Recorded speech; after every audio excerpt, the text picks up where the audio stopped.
अगर आपने corona vaccination करवा ली है और दोनों इंजेक्शन आपने लगवा लिए हैं और उसके बाद आप चाहते हैं कि आपको इसका सर्टिफिकेट मिल जाए वीज़ा पर्पज़ के लिए, या आपने अपने किसी एम्प्लॉय को देना है, या किसी भी पर्पज़ के लिए आपको कोरोना वैक्सीनेशन सर्टिफिकेट चाहिए, तो आज उसका सिंपल सा तरीकाकार आपको बताता हूँ। ये ऊपर वेबसाइट आपको शो हो रही है, nims.nadra.gov.pk। इस पे आपने ओपन करना है तो आपके सामने ये सिंपल सी स्क्रीन आ जाएगी। ये मैंने इसका लिंक डिस्क्रिप्शन में भी दे दिया है।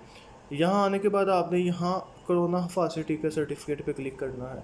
ठीक है जी, जैसे ही आप क्लिक करेंगे तो आपके सामने इस तरह का ये फॉर्म ओपन हो जाएगा।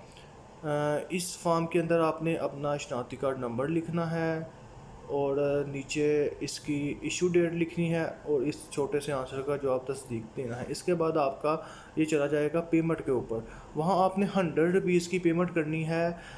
इसके लिए डेबिट कार्ड से या क्रेडिट कार्ड से। अगर आपके पास डेबिट और क्रेडिट कार्ड नहीं है तो फिर आप किसी भी नादरा सेंटर जाएं और वहाँ से ये सर्टिफिकेट अपना ले लें और वहाँ 100 रुपीज़ फ़ीस पे कर दें।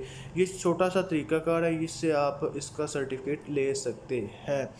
तो अगर आपको ये वीडियो पसंद आती है तो अपने दोस्तों के साथ भी शेयर करें, मे बी किसी की हेल्प हो जाए। थैंक यू, अपना ख्याल रखिएगा। अल्लाह हाफिज़।